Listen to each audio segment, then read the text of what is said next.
rainy Cincinnati between the Steelers and the Bengals. No Andy Dalton with that broken thumb. Marvin Lewis, he's lost his first 6 playoff games. They haven't won one since the 1990 season. Trying to do it with his backup A.J. McCarron in just his 4th start. This was their last playoff victory. Look at the Inky Shuffle getting it done against the Houston Oilers. We love you, Inky.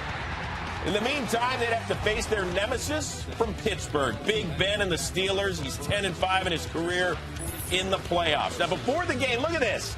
All the officials at the center line to keep the team separated. A lot of bad blood here. No-fly zone, huh? No-fly zone. So there's no D'Angelo Williams. But how about Jordan Tomlin? A nice job he did. And then Reggie Nelson on the sidelines. Watch what happens. He and the Steelers offensive line coach, the Hall of Famer Mike Munchak, get into it. And Munchak gets called for unsportsmanlike conduct. Man, dreads, man. A coach? That's a Hall of Fame. Hey, Mike don't play that. On to the second quarter. Here comes the rain. We are scoreless. 3rd and 12. McCarron wearing no glove and gets picked off by Antoine Blake. Bill advised throw there. One of the times he took a shot in the game, and it was horrible. It led to a Chris Boswell field goal and the first points of the game. Steelers' next drive as McCarron started to get fit for a Dan Marino isotoner. Vincent Ray nearly kicks it off at the goal line. The Big Ben avoided that turnover. Boswell would tack on 3 more. 6-0 now in the 3rd. McCarron hit by Jarvis Jones. That's a fumble. Pick it up. Big fella Cam's up. No! Ball. Now it's William Gay who returns it to the house. He did that with a pick 6 in their earlier meeting in Cincinnati. He got flagged for unsportsmanlike conduct. Now, McCarron actually lost the ball. That's ruled a fumble. Big fella Cam Thomas is ruled down there, as you can see. As far as Gay's touchdown, it's knocked off the board. The Steelers would eventually get a field goal and a 9-0 lead. Antonio Brown, another 100-yard effort for him. Mama, there go that man. Baddest man in the game right now. That is a 60-yard gain. Steelers have 1st and goal, and then 2 plays later. Remember, Big Ben called out Martavis Bryant this week, said he had to grow up and toughen up? I got you. How's this for a catch? The somersault, and the ball was between his twins and on his hamstring. This is great, man. This was a great catch. Wow. And focus and concentration. And that's the way to finish. In his last 2 games combined, 1 catch, 6 yards. Bryant had a huge evening in Cincinnati. Steelers would go for 2. They would fail, so it's just 15-0 at that point. Kind of maybe an odd decision for Tomlin at the time. But look at that catch. Even Odell Beckham Jr. on Twitter said, wow, what a catch. So the Bengals' ensuing drive. Giovanni Bernard on 3rd and 9, lit up by Ryan Shazier. Ball is loose. Shazier starts returning it. Now, the refs did blow the whistle. They ruled Bernard down by contact. Jeremy Hill ticked off about the hit. So here we go. Steelers and Bengals living together at midfield. We've got some issues out there as far as Bernard. He walked off the field.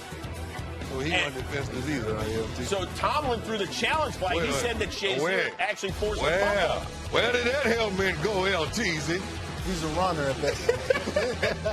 So they overturned the call. It was a turnover. So the Steelers get it back. Roethlisberger then gets dropped by Burfict into the turf. This changed the game right here, Chris. Sure did. They ain't got to get rid of that ball, too. And Roethlisberger, as you can see, lands on that right shoulder. His teammates tried to help him up. He couldn't do it. So he gets carted to the locker room. So that means Landry Jones had to come on and replace him. And that was classless with a Bengals fan throwing a water bottle at Ben on a cart. Classless. Well, this was a huge play as McCarron looking deep downfield for A.J. Green. And we had a flag on the play. So 1st and goal for Jeremy Hill. He punches it in on 2nd and goal. And the Bengals are within 15-7 and facing a backup quarterback as well. Later on, it's 15-10. Landry Jones still in the game, even though Roethlisberger has come out of the tunnel and has his helmet on. 3rd and 4, Jones for Brown. It's incomplete. No flag. He had him beat, too. You just got to get it up there to the best receiver in the game right now. You got to give him an opportunity. So the Steelers forced to punt to that man, Pac-Man. Pac-Man. He returns it 24 yards inside the Steeler 45. 4 plays later, 4th and 1. They're going for it with under 3 minutes to go. Who you going to look to? Marvin? Marvin, is that you? Marvelous. That's a gain of 9. Moves the chains. 3 plays later, What about this time? That's AJ to AJ.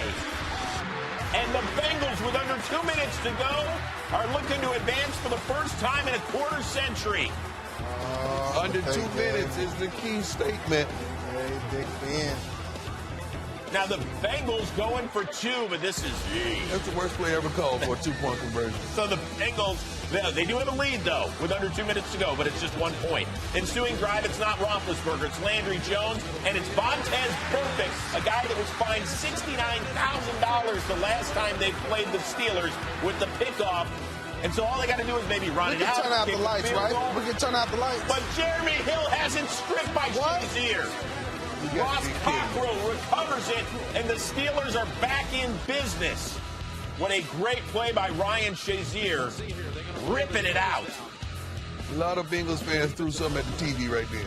So Big Ben comes back into the game, 4th and 3 on their own 41 with under 30 to go. Roethlisberger, Brown. Great route.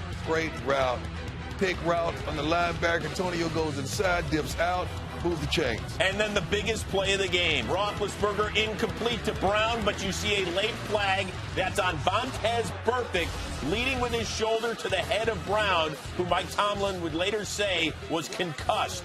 So that's a personal foul. And then Steelers outside linebackers coach Joey Porter comes out on the field to check on the health of his player, and he gets into it with Pac-Man Jones, who gets flagged for a personal foul as well. So if you're keeping track, that's 30 yards in penalties on the Bengal on 1 play alone without the Steelers even completing a pass. Wow. So Mike Tomlin has seen enough. With 18 seconds left, he sends out his field goal kicker, Chris Boswell, for the winner. The Steelers are moving on, and Marvin Lewis is again going home.